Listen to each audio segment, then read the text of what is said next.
You're listening to DruidCast episode 187.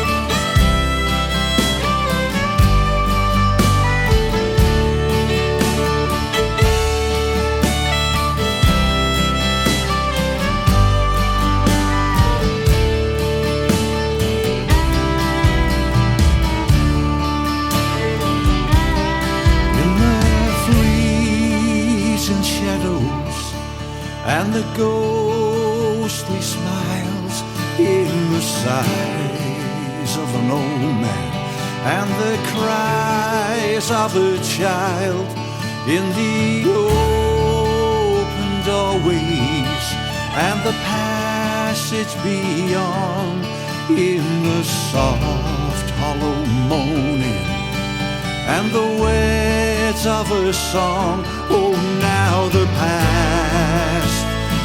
is dead and gone, and the cycle of life keeps rolling on and on and on and on, on and on and on and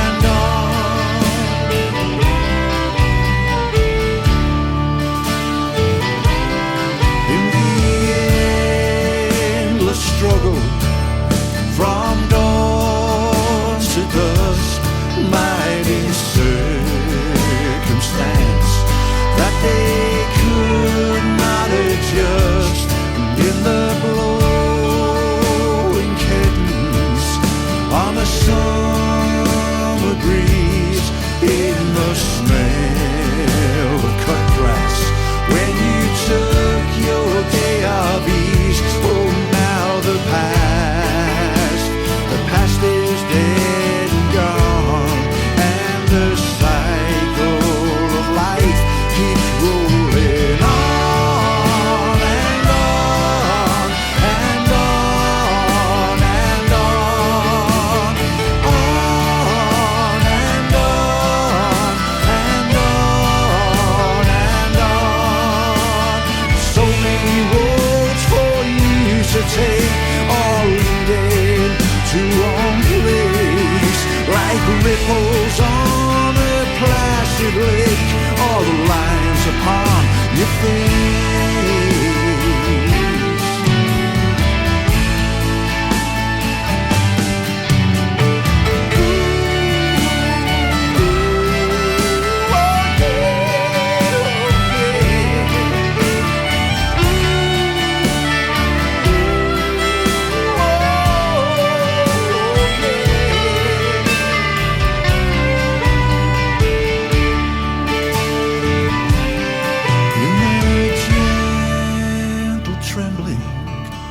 Of the autumn leaves in the first snows of winter, as they caress the naked trees, in a flurry of laughter, in the midst of tears and strife. I know that I'll see you after we depart this troubled life. Oh, now the past is dead and gone, and the cycle of life keeps rolling on and on and on and on, on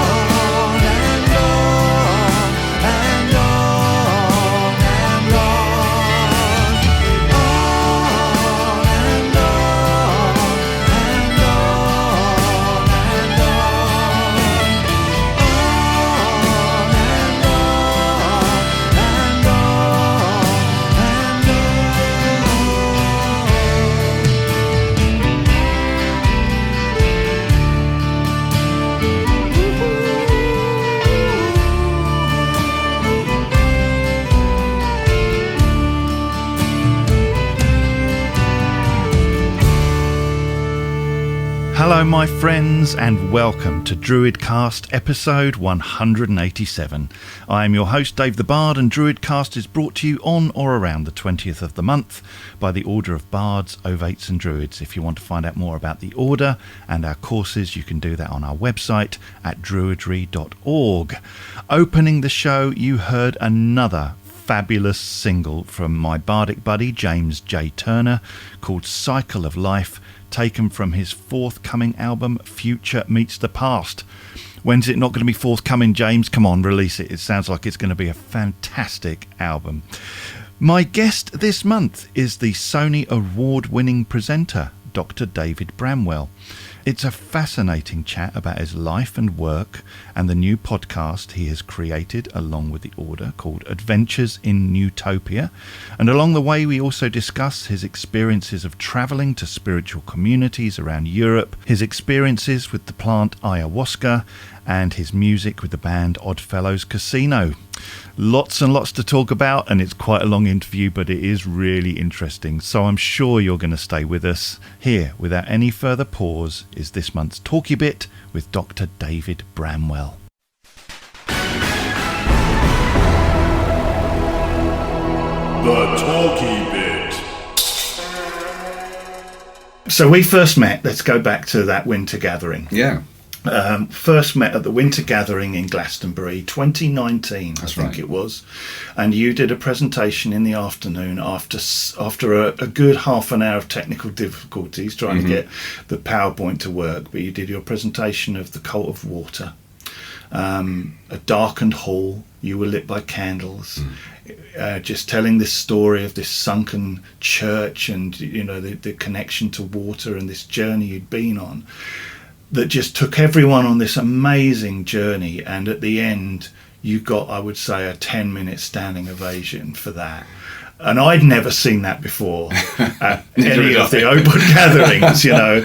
So that's where we first met. But let's go back and tell us a little bit about David Bramwell and, you know, your journey that took you towards creating, say, a presentation like that. I mean, were you a weird kid at school? You know, did you? I wasn't. No, I wasn't. So the Cult of Water was about the River Don, and the River Don for listeners outside of the UK at least is a heavily industrialised river that was used for the steel industry in Sheffield, which was the biggest steel industry, one of the biggest in the world.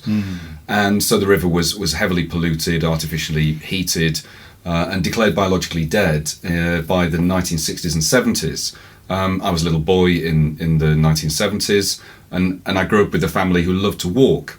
And we would go walking in places like Derbyshire, which were close by to Doncaster, but we would never go for a walk by the river. Oh. Never. Yeah. I got into bird watching as well, so I was a kid who was into nature. But the river that named the town was something that we avoided. So it was in my late 30s I started getting this itch to reconnect. Well, actually not reconnect, to connect with the Don, and I knew that a lot of environmental work had been going on with the river, and it was not the river it used to be, and that fish were returning and red deer had been found swimming, using it as a pathway at night. And so I decided to walk the river from my parents' house back to the source. That was in parts. I didn't do it all in one go because not that easy. So how old were you when you did that? This would have been 10 years ago, I guess, okay. about 10 years ago now. So fairly recent in a way. Yeah. And this was the beginning of the Cult of Water, this idea of wanting to tell this story, wanting to explore the history, the mythology, the symbolism of our waterways, using the Don as a sort of template for this. I discovered that the Romans named the town Danum, which became Doncaster. Danum came from Danu or Danu. I pronounce it Danu. I think I probably should pronounce it Danu, but it's all stuck there now. Yeah. And this was the goddess affiliated with the river. This is the Hindu goddess of primordial waters, and the goddess whose name became the Danube and the Don and the Dane. And she was effectively killed by the pollution, by the steel industry, and whilst walking the Don, I discovered that the tallest building in Sheffield, not now, but the tallest building used to be the town hall, and on the top stood Vulcan, the Roman god of fire and forge, the symbol of industry. Absolutely. And I thought, this is, there's a story here. This is a story of the battle of the sexes. There's this male god of fire, forge, and progress, and industry and destruction, and the story of a forgotten goddess and a forgotten river, and a river that probably brought life and the town to that space. Absolutely. And rivers. And the way that we are reconnecting with rivers now is very encouraging. But we also still have great problems with our water companies polluting our waterways. So So I grew up in Doncaster, and I grew up in a town with no bookshops. What? No bookshops. Really? Absolutely. There was the back of W.H. Smith's, where you could get whatever then was like an Ian McNab kind of sort of novels, etc. But almost nothing. So my great act of rebellion in my teenage years was stealing, for want of a better word, books from the book cupboard at school. From the literary syllabus that had become defunct, so books that were no longer being used that I could see were starting to peel and go yellow. So my reading, my act of rebellion came from school, finding books like Lord of the Flies, Catch-22, Catcher in the Rye, One Flew Over the Cuckoo's Nest, these kind of books that I didn't have access to, because how would I? We're talking early 80s here, so well before the internet. And so was I a weird kid? No. But I think the seeds were there, the interest was there, but I didn't have access to anything that would sort of spark a certain fire within me until I went to university. I went to Coventry Poly.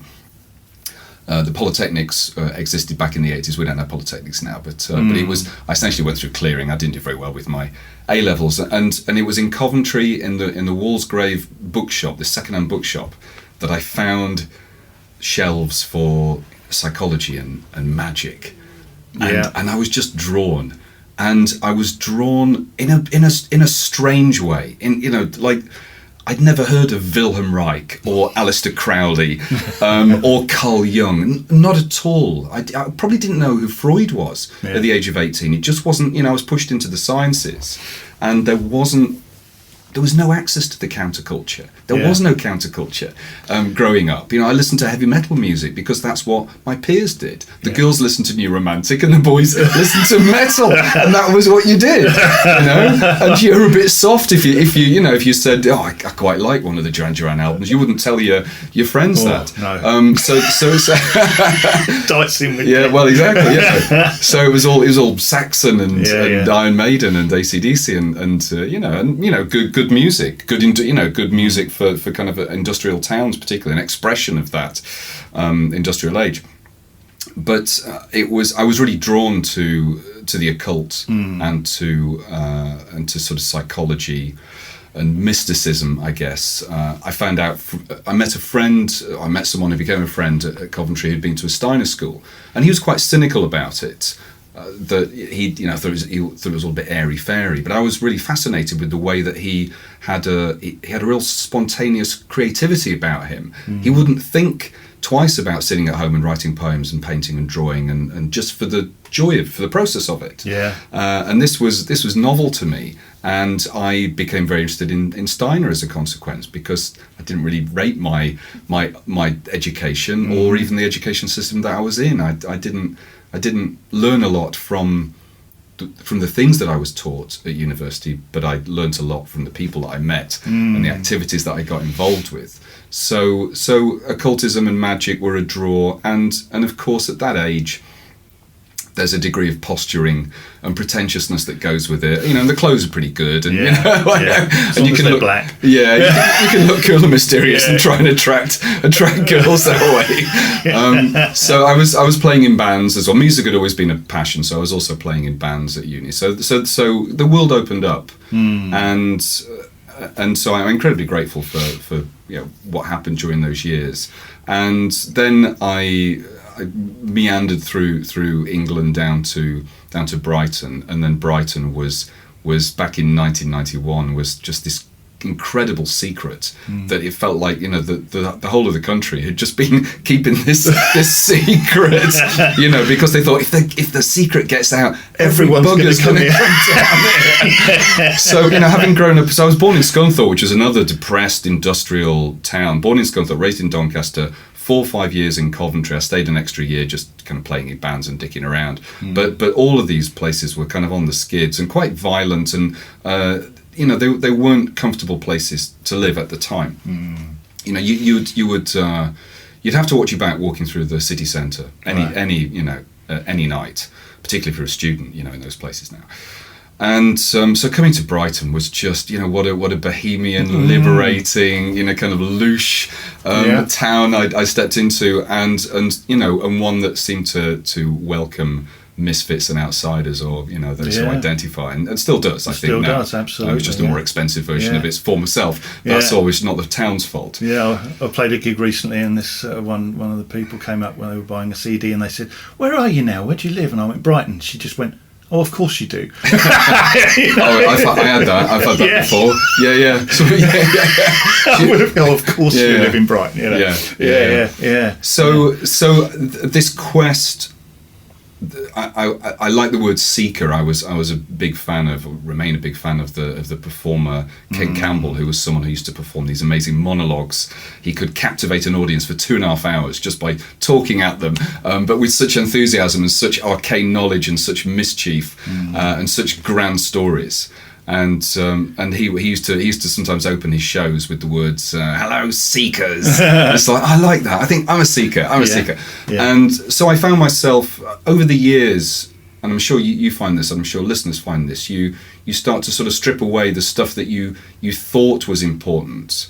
Those Aleister Crowley books. They went to the charity shops, and like it. I realised that people like that, and Gurdjieff was another one who.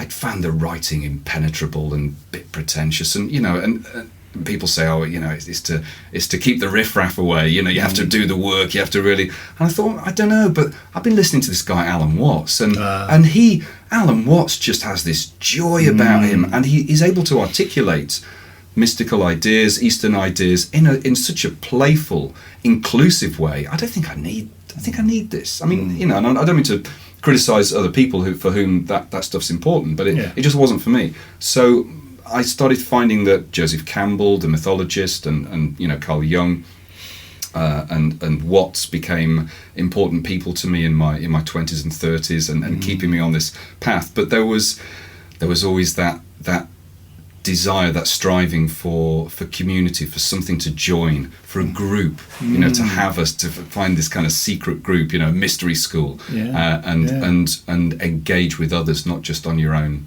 individual path. Yeah. So in Brighton, I joined a group who were called the Revolutionary Gnostic Shamans of the Light. That's fantastic. That sounds like something the KLF would come up with. I know, and of course I found a flyer for this group in a cafe called the Mad Hatter. That is brilliant. And so I joined. I'd join them. And Adam, who ran the group, was also our postman, which is classic. The classic thing about Brighton is my electrician is the didgeridoo player in the Levellers. My other electrician, Nick Pinn, is fiddle player for Steve Harley and the Cockney, or used to be Steve Harley and the Cockney and Stuart Lee and many other people. And my plumber is the bass player in Peter and the Test Tube Babies. So it made complete sense that my postman would also be the leader of a Gnostic cult. So I joined this group, and I loved it. Was the material was dense, and we were studying Kabbalah and Gurdjieff. We were did get me into Gurdjieff for a while, and Tantra, and we were doing some good meditation exercises. We're exploring lucid dreaming. Had some amazing experiences with lucid dreaming as a consequence of this group, and I really felt like I was kind of growing and diving deep into a different way of relating to the world. I'd always had this deep dissatisfaction with both the religious and the scientific narratives that were sold to me. Well, be throughout. Either end of the scale. Yeah. And I think as I got older, and generally mixed with, I wasn't mixing with people who would say identify as Christian. There weren't a significant number of those, or at all really, within my friendship group. But lots of people who I would say would have identified with the kind of reductionist, materialistic Richard Dawkins worldview, which I found myself struggling more and more with as I got older, but found myself quite isolated in that. And I'd have friends, good friends who just would say, "Oh, you're talking utter nonsense. Yeah. What do you mean the universe is connected? Or what do you mean there's a possibility that consciousness might exist outside of the brain?" All these stupid ideas, because that challenged the orthodoxy. And yet my own experiences and my own gut feelings about this sort of deeper connection with the world around us, and this sense of disconnection. And I'd hear, let's say, Graham Hancock just saying the line, "We have severed our connection with spirit," and those words, they hit you, and you go, yes. Yeah. And I want to reconnect with spirit, whatever that means. But so the revolutionary Gnostic shamans of the light, which is a mouthful, was a group that I was with for 2 or 3 years, I'd say, and we'd meet regularly, and we'd go off and kind of go little quests and journeys together, and it was a very. The group was quite clean, was sort of a clean living ethos, let's say. Adam, who was running it, had been part of a kind of darker group called the Temple of Psychic Youth, associated with the musician Genesis P-Origin and the band Throbbing Gristle, and they were into it was a movement that became known as modern primitives in the 1980s. Right. So ritual tattooing and scarification and sex magic and a lot of kind of drug magic stuff going on, and I have no issues with any of that, but not something that I sort of dived into. And Adam had got tired of it and got into Gnosticism, and so he would sort of say to us, we should be practicing, a very pure path, and no drugs, and kind of meditating every day, and making sure we eat this. And he was actually quite particular about sexual practices as well, which I struggled with, because I sensed that there was judgment, as I discovered later on down the line there was. But he this is where it gets weird, right? So he found a group. I love that. The scale of weird is so interesting, isn't it? It is. We're all along this scale of weird somewhere, and you just told me all this stuff that for some people would be but no, this is where it gets weird. Brilliant. Well, I should say that I was making a living as a part-time as a music teacher in a school for 20 years in Brighton. So I kept all of this obviously kind of secret, and for my family as well, who wouldn't have understood or been interested. But Adam had found a group in Dorset who were also a kind of revolutionary Gnostic shamans of the light bunch of people, but they were drinking ayahuasca. Now this would have been 2000, I think, around that time, way before ayahuasca became a known thing. And certainly before it became illegal. Yeah. So it was just being brought over from Colombia in flasks as a herb, and being made, because ayahuasca is the vine that's mixed with another plant that gives it its potency, I think, and releases the DMT. If I'm right in, I could be slightly wrong in that, but I know that was South American psychedelic, And well, to cut a long story short, which I clearly haven't done. No, it's fascinating. You keep going. Right. Everyone will be loving this. So this group down in Dorset were run by a guy called Chris, and Chris, I don't know how this came about, but Chris encountered 2 Colombian shaman in Dorset.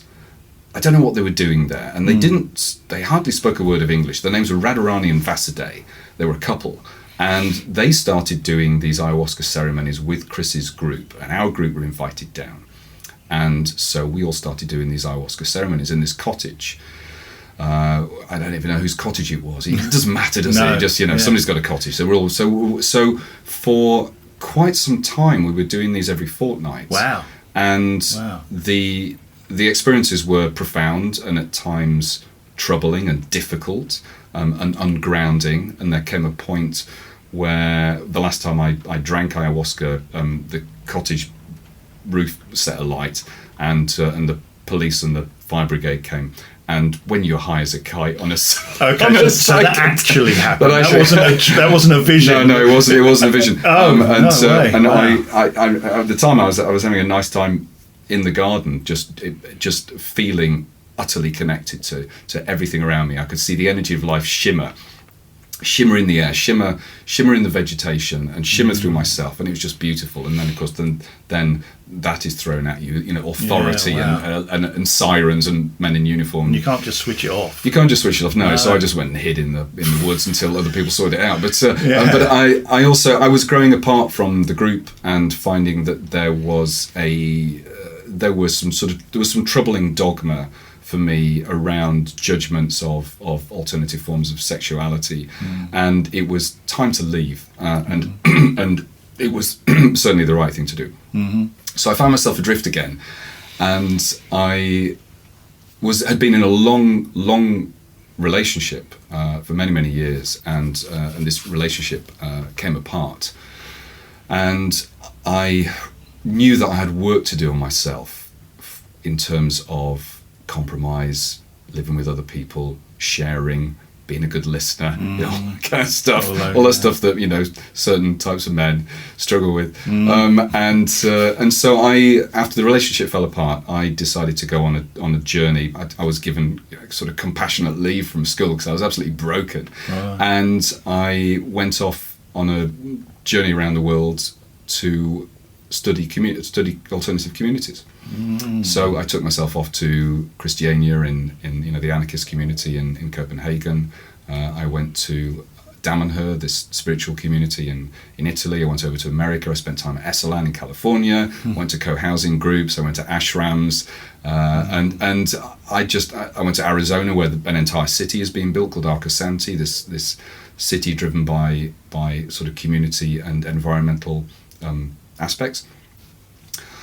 Ethos, I should say, and I had the most amazing time, and part of it was to ask myself the question: would I rather live in a community? Would I rather live with a group of people with this shared interest, this shared passion? Because what I was seeing around me, within Western culture and within my own behaviour, was just this cult of individualism. Exact opposite, isn't it? And you go to these places and you think, my God, these people are so much happier. They have a cause and they have a purpose, and they have this shared love and sense of community, which is never without its problems. We know that when you're thrown into the lives of other people in such a close way, there's always going to be conflict, but that conflict can be something that you can learn from, either whether it's your own or coming from somebody else. So I had an amazing time, was hugely inspired, and of all those places, the one that I went back to again and again was Damanhur.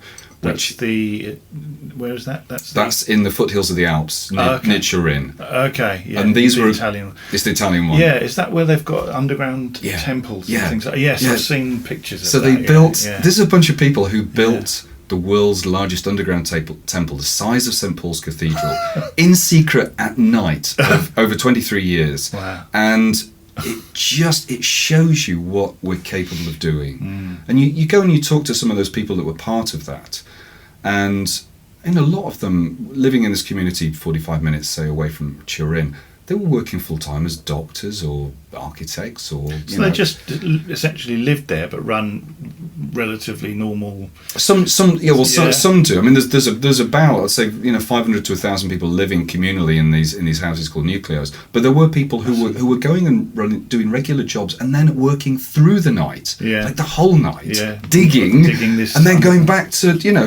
back to work and do this for like 2 nights in a row and thinking, I need to get some sleep now. But they were hugely inspiring, these people. So I came back after this year and was came back to an empty house, and you know, and again, Such a shock. It is a real shock. It's a real shock to the system. Quietness and no one else. And Yeah. And so sort of had to sort of pick up my life after this. And how many people lived in this community, did you say? Oh, in Damanhur, there was I'd say up to 1,000 in so Damanhur. going from that to back into Well, from all the places, all those places that I went to, it was just connection and community. Yeah. So I came back to Brighton, and I started to get involved with community events, obviously, and one of the consequences of this was setting up a night called the Catalyst Club, which has been running almost as long as your podcast. DruidCast, right? And this is a night where people from all walks of life get up and they give talks about something they love. Yeah. So this is, and I was doing this last night. I do it in Shoreham, which is near to Brighton, and Lewis, which is also near to Brighton, and other people have set these events up around the south coast. So we kind of share. It's got a bit of a TED feel about it. Is that the kind of model? Yes and no. In terms of length, yes. Yeah. TED is driven by ideas, and TED is a thing that you have to be invited to and sort of slightly groomed, not in a sinister way, but to give a proper TED talk. Right. Gotcha. And these are people with our night. The only premise is it has to be something that you love. Oh, okay. And it's an open platform. So I don't veto. You know, it's if somebody comes to me and says, as they did recently, I'd like to give a talk about Bigfoot. Yeah. Brilliant. I've got no idea whether the guy believes in Bigfoot or just wants to tell the story. That's incredible. So people just tell that to you, and then they turn up and they do their 20-minute. Is it one talk a night, or it's three a night? Talks a night. It's 3 a night. And you I mean, rope tackle is. I can't believe I keep forgetting it's even on. It was last night. It was last night. You know, and friends of mine go there and stuff. 10 minutes down the road. I love the rope tackle centre. Yeah, me too. And that's once a month. That's once a month. And once a month in Lewis as well, is it? So that's it's right. every 2 weeks for you, kind of thing, or something. Yeah, like once a month in Brighton. So yeah, it is. It is. Wow, that's. So, like, to give an example of the eclectic nature of it. So last night there was a woman called Elaine Lavery who gave a talk about an artist called Hazel Lavery, same name but coincidental, who became the first Republic of Ireland banknote has her portrait on it, and it's the story of how she came to be the woman on the banknote. So it's a lovely story. Yeah. And she did a great job in sort of, like, she said, imagine if Hazel Lavery was around today, what kind of woman would she be? Well, she'd be on Instagram for sure. She'd be hitting social media. So she did this beautiful portrayal of her as the kind of character, you know, that she was. Yeah. I gave a talk on the Portsmouth Symphonia, which was an experimental orchestra that Brian Eno produced and helped promote, and it was constructed of people who couldn't play the instruments that they chose for the orchestra. So you can imagine it was a cacophonous row to go and see them live, but also very joyful and very liberating. And it was like taking a punk ethos to classical music, which is there's not elitist and po-faced. It's just like, if you've got a sousaphone, come along, as long as you can't play it. Oh my word! And they ended up playing the Albert Hall, and so I told the story of the Portsmouth Symphonia, which is, I don't give talks very often, but somebody dropped out, so I gave this, and it's a story that I love. And then the final guest speaker is a writer called Jerry Maguire Thompson, who talked about rewilding your garden. Gave tips on that, talked about how he had long COVID, and this meant that he spent a lot of time just, you know, sitting at home and looking at the wildlife in his garden, getting to know those individual sparrows, you know, and their personalities. So I say that's a typical night, and I love these nights.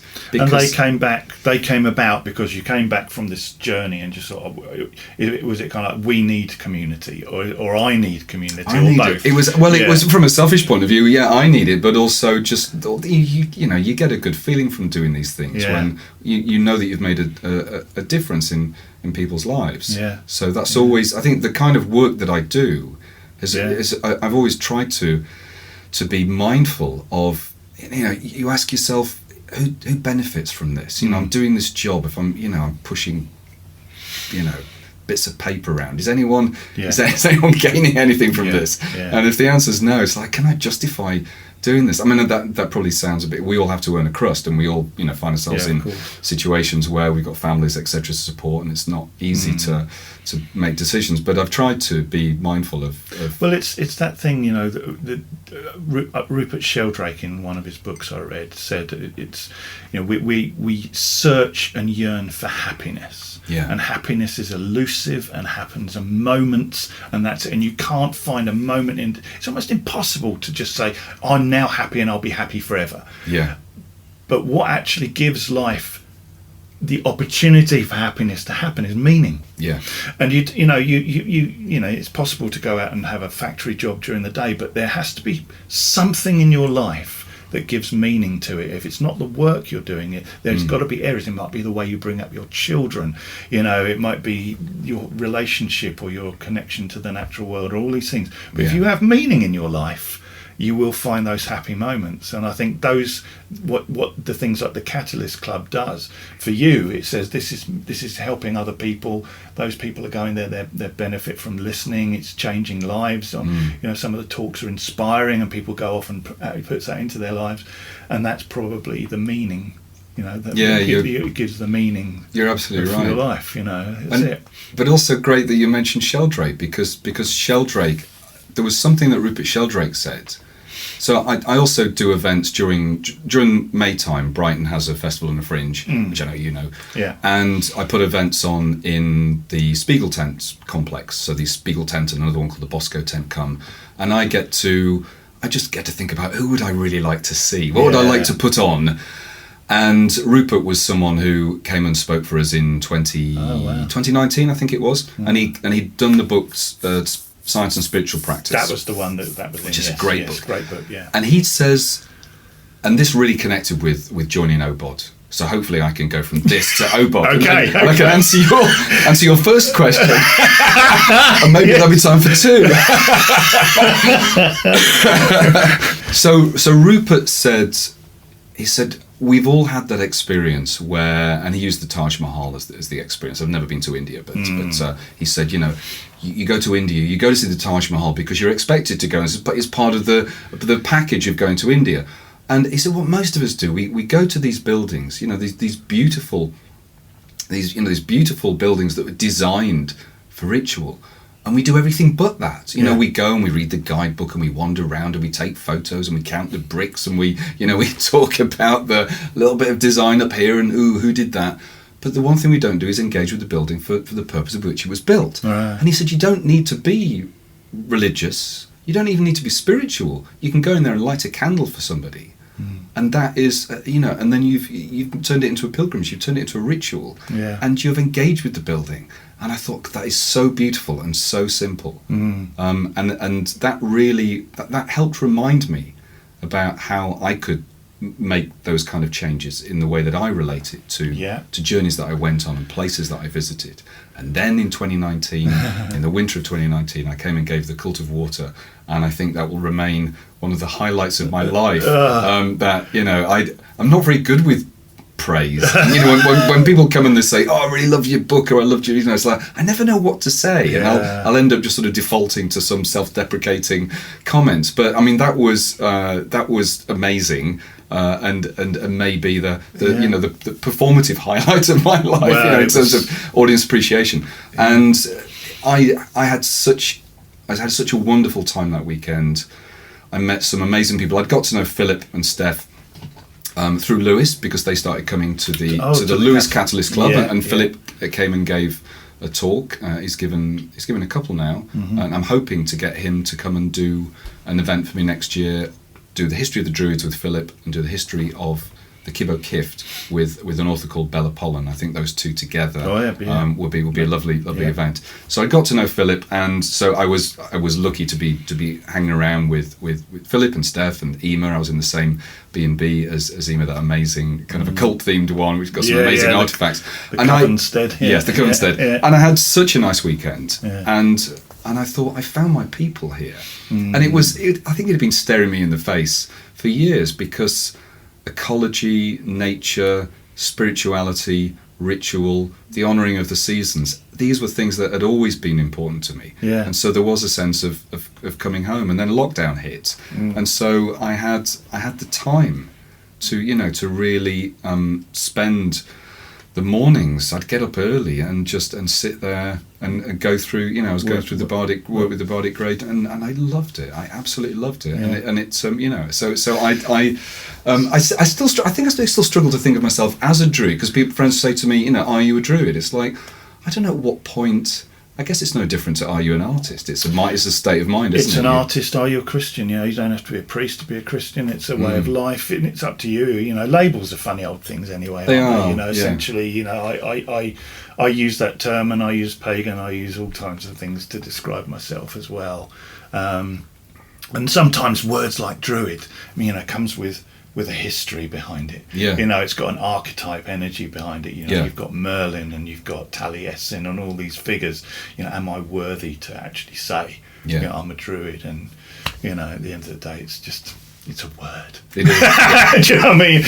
But a powerful word nonetheless. Yes. Yeah. Yeah. And so you started working with the Gwers, and here you are. And here I am. And we've just... Crikey, that was a long answer. Fascinating. Good luck editing. So no, I'm not going to edit nothing, mate. That was fantastic. I was just thinking. So for the second question. So you've obviously got music involved in your life as well. Yes. You've got Oddfellows Casino. Is that a band, or is that mainly you? Is it a bit like a Nine Inch Nails where you're the Trent Reznor and the other people? That's a great analogy. Yeah, maybe that's a fair comment. Yeah. So the songs. This is a band we formed in 2001. Released our first album in 2002, and so 20 years have passed, and we're still going. Right. And we don't gig very often. We gig about once or twice a year. We're playing a psychedelic festival in Lewis in a couple of months' time, and it's people say what kind of music is it, and it's always a tricky one, but I will settle with pastoral psych folk. Yeah.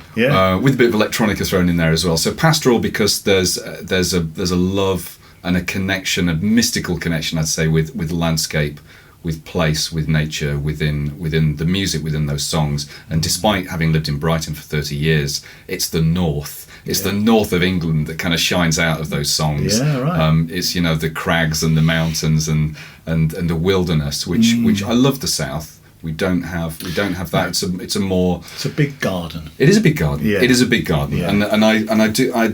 I love it, but very gentle, but it's like I have the same relationship with Cornwall. I was born in Cornwall. Right. And so part of me yearns for the Atlantic and the crashing waves and the moors and all that wildness that the Downs is beautiful, and so it's very different. So yes, you feel it's the same way with the absolutely. North for you. And there's a psychedelic. There's an element of psychedelia in there and electronica. Well, and another thing that happened in 2018 was I was invited to take part in a winter solstice ritual. And by a group of people, I knew a couple of them. I didn't know the rest, and we met at a car park at I think about sort of 4 a.m. It was pitch black, and we walked over the downs to this sacred forest, and watched the sunrise, and did these incredible rituals and lit a fire. Kingly Vale, was it by any chance? It wasn't Kingly Vale. Oh, okay. But that had a profound. That was before I joined Opod. That had a profound effect upon me, because whenever I'm in those kind of situations, there's something that just comes alive in me, and I don't want to leave. And I ask myself, when was the last time I sat by a campfire? And smelt the fire and shared stories and had this communal experience, and I crave that. So that was another draw of Obod. Yeah. So I've moved away from Oddfellows with saying that. The reason I was thinking of that was because I ended up writing a song called Sol Ra, and it was the first time I think I'd really properly addressed writing a song that was directly about a ritual experience that had a profound effect upon me, and I wanted to express it in a musical, in a powerful musical way, in a way. Oddfellows can be quite. At times the music can be quite soporific, quite gentle, and other times it can kick ass, but not. It's not a full on. It's, it's music you can do the dishes to. And I thought I wanted to really express this with that song, and have some screaming. Eliza, who's one of the band members, doing some sort of guttural primal screaming at the end, and really let rip with this honouring, this honouring of the return of the sun. These chalk white hills we climb. Sunrise, the longest night.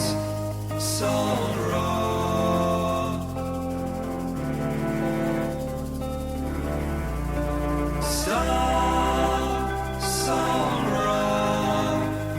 we climb.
which in a weird way, which doesn't quite fit with what I'm just saying, but in a weird way fits in with my love of the book Moominland Midwinter, which is not quite so guttural and primal, but is also a book. You say that. Well, it's so I gave a talk at the gathering this year on the pagan symbolism of the Moomins, and it draws largely on Moominland Midwinter, which I read it every year. I think it's like somebody did a book about the Tao of Pooh once, didn't they? Yes, that's right. And I'd say Moominland Midwinter. There's a ritual fire that happens, in the heart of the book. It is very pagan in its symbolism. There's a lot of magic in there. And there's a lot of darkness in there, I think it's an incredible book. It's the kind of book you could give if you had somebody who had prejudices. Let's say if you've got family members, and they're teaching their kids things that you think, kids are going to grow up with horrible prejudices towards this, that, and the other. Give them a copy of Moominland Midwinter. It'll slip below the radar. They won't see, but there's some great subversive kind of pagan and this kind of liberal bohemian ideas in that. It might just work its magic. So that's been an influence on Oddfellows as well. I've written songs inspired by.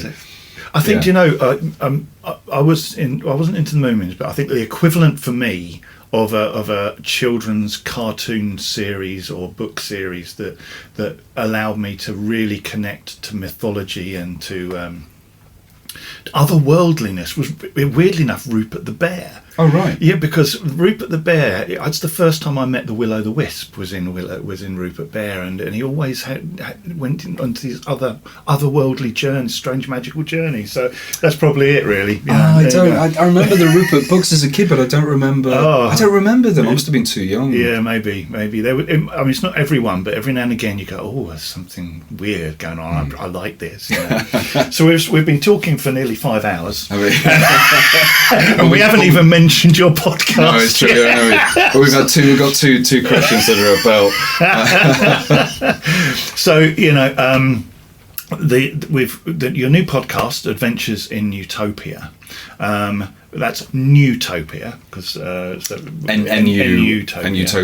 Nutopia. So maybe the answer to the question is, what is Nutopia, and how did that idea of Nutopia come about? Let's see if we can do that one. Keep it. Are you saying keep it short? No, not at all.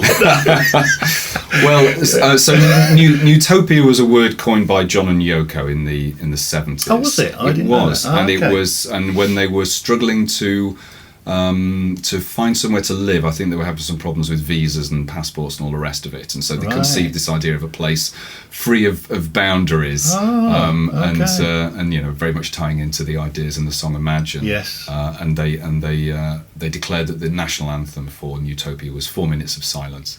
It was inspired by a bit of John Cage as well there. Yeah. And there's an organisation called Journey to Nutopia who do live events at the Cockpit Theatre in London, and they were an inspiration as well, and some of the people involved in that were interviewed for one of the episodes, so there's a great connection with those guys. The idea essentially for the podcast was to look at ideas and movements and organisations that will steer us into a better future, into a more connected future, into a future of sustainability and re-enchantment and an ecological future. So, I mean, future thinking really is but that's not a very sexy term that I realise. So what's your podcast about? Future thinking. Oh, right. So it is, I find it a bit hard to sum it up in a few words, but the first episode, which is New Myths to Live By, maybe that kind of explains it. We're looking for the new stories and narratives, because I think we live in a culture which sometimes we forget that it's story that drives us. It's story that you were saying, talk about meaning earlier on. Story gives our lives meaning. Metaphor gives our lives meaning. Everything is driven by story, metaphor. Even the things that wish they weren't, like science is is driven by metaphor. Are our genes selfish, or is that just a metaphor that maybe is a misplaced metaphor nowadays? We look back on those kind of ideas. So the podcast it's a documentary style. So I've had the pleasure of working for the BBC in the past and making documentaries with them. So that's been an inspiration in how to create, the stories for these episodes, which is labour intensive, but it's very rewarding. There's Oddfellows music that's sort of peppered throughout, and some incredible guests. And I'm hoping you'll be a guest for series 2. And we've had Philip and Christopher Hughes. Chris is in the episode on ritual, and he's just incredibly eloquent and so wise. And George Monbiot. And George Monbiot, so the activist and journalist we had in the first one. So the themes are, I'm looking at ritual and pilgrimage for 2 of the episodes. There's an episode called Soul Medicine, and looking at ways away from our kind of obsessive pill-popping culture into things like social prescription, narrative-based medicine, but also things like VR. So, this is future narratives. So how might we use VR for helping people with, addictions or anxieties or PTSD? And there's some good work being done there. So that sits side by side with a guy called Peter Dedman, who talks about Yang Sheng, talks about the Chinese, 1,000, 2,000, 3,000 year old system of preventative approaches to health, which we don't have in our I thought that culture. was one of my favourite episodes. Right, the health episode. Yeah. Philip's vision. Yes. Of what if a visit to a GP in the future might be like. Yes. Yeah. Yes. Yeah. And in fact, that was my response throughout. We listened to all 6 episodes on the way to Bala. Myself and Kerry were heading up to a camp on the banks of Llyn Tegid, run by Christopher and the ADO, and we just listened to all 6 episodes on the way up to we were both just going, yes, that was it. Yes, that's it. Do you think that's? I mean, what we were talking about meaning earlier, and what do you hope is the inspiration of people listening to the podcast? What would you hope that they would get from listening to the podcast? Well, ultimately, that there are, every day we are bombarded with toxic stories in the news. And many of those stories are necessary stories. We need to know if there's, if we're going into a recession, if there's a war going on, if there's conflict, we need to know these things. But it was Joseph Campbell who I remember said that we've forgotten that the news is the exception to the rule. I go home and I see my mum, and mum goes, "Oh, isn't the world a terrible place? Aren't there terrible things going on?" And I say, "Well, Mum, you lived through the Second World War. I mean, I think it was a bit worse then." She goes, "Oh, but what's happening with Russia?" It's like, well, no, but that aside, we're still living in one of the most peaceful times. So we forget. It's easy to fall down that rabbit hole of pessimism. Underdog socialism is one phrase that's been used, where you just sort of go, everything's shit and what's the point? Yeah. And so I think because it's so easy to be subjected to conspiracy theories, to the news, and these are our daily mantras. So what do you want to wake up to? Do you want to wake up to bad news and stories of division and conflict, or do you want to wake up to something else and something that gives you hope and a feeling that you can make a difference?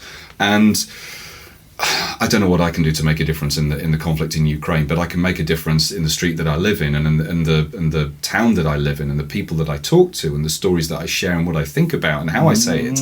And so to make a podcast series in which I hope can reach out to thousands or tens of thousands of people and offer alternative narratives of hope, narratives that may join together, where you realise that something that you believed was just kind of small and insignificant, and yet actually there's a whole movement out there. Yeah. So I make a joke at in the very first episode that things like votes for women and vegan sausage rolls, Greg's vegan sausage rolls, I'll start with one dissenting voice.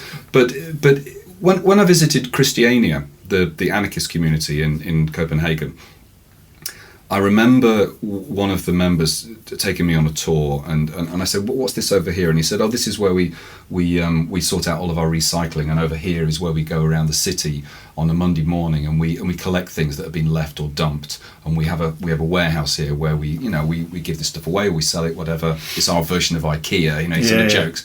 And I said, "That's amazing." And he said, "Well, yes, but we began this in 1969, and we were ridiculed for recycling.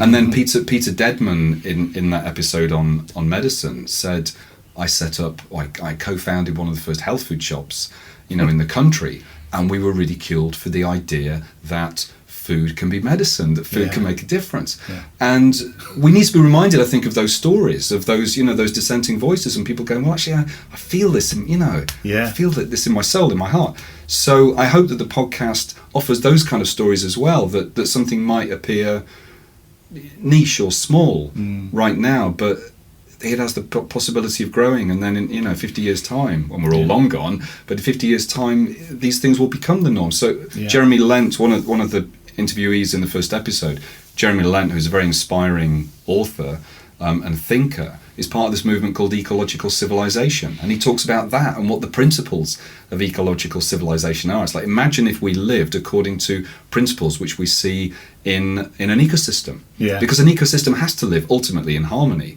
We might focus on conflicts between certain species within that, but ultimately things coexist, and they coexist beautifully, and they have done they evolve, but it's this is a very highly functioning, because nature's way smarter than we are. And so what can we learn from this? Can we create systems? Can we create economic, political, social systems that borrow from ecosystems around us and actually aren't toxic, aren't going to self-implode, aren't built on perpetual growth?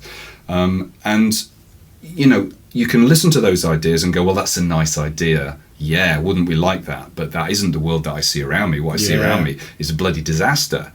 But I think to myself, well, imagine if I was part of the suffragette movement back in the 1910s or 20s, or if I'd been living in Germany and it was 1943 and I hated the Nazis and I couldn't imagine a future without the Nazis, and I couldn't conceive that within 30, 40 years the Reichstag would become a tourist attraction. Yeah. We can't, when we're in it, we can't. No, we can't think you're just in it. Yeah. Absolutely. So it's these are. I hope that these are the things that we want, I want, and I hope the listeners want, that might steer us into a better future. So does that answer? No, it does, absolutely. I think, when you do watch the news now, I think it was Russell Brand who said it should be, instead of when it starts, they say, here is the news, it should be, here is some news, because it's not the news. Yeah. There are great things and different things and happening all over the world. I remember 1983, I went to Glastonbury Festival.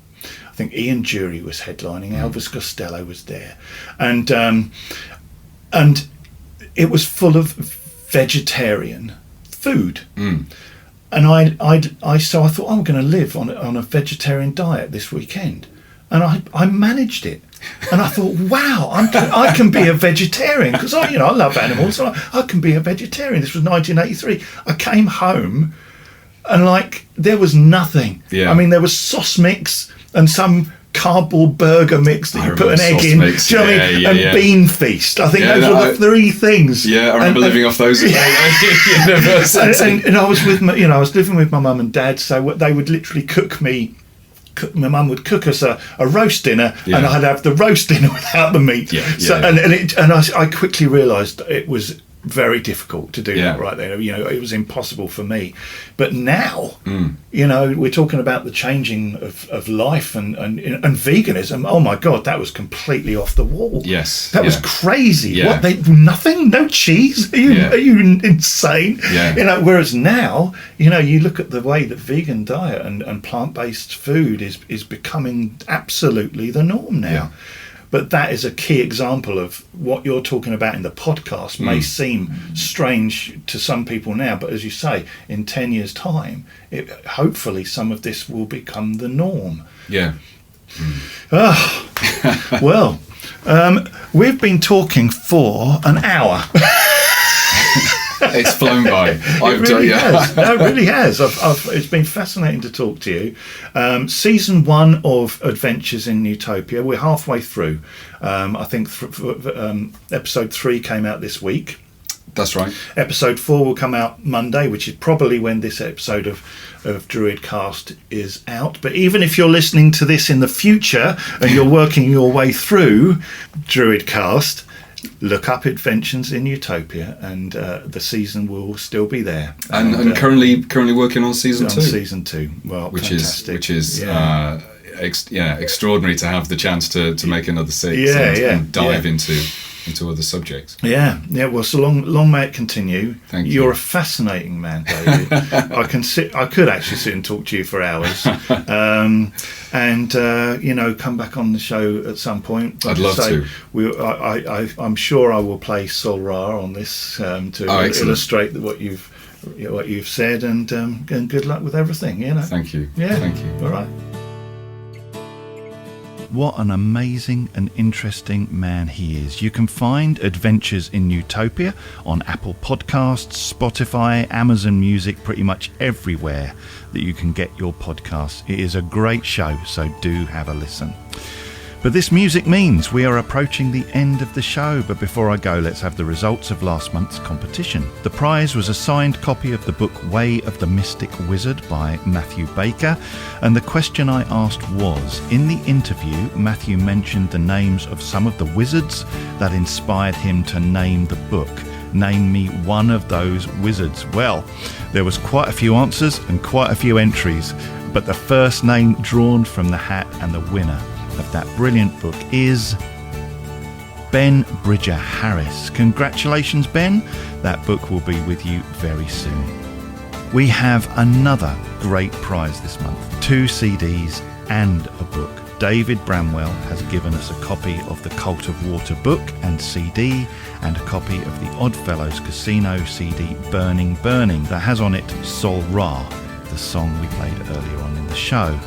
And the question I'd like you to answer is, David's journey that led to the book and CD The Cult of Water began walking the banks of a river in the north of England. What is the name of that river? David's journey that led to the book and CD The Cult of Water began walking the banks of a river in the north of England. What is the name of that river? Email your answer along with your full postal address to podcast@druidry.org, and one of you will win that fabulous prize. And just to mention again, we do not keep your information once the prize has been drawn.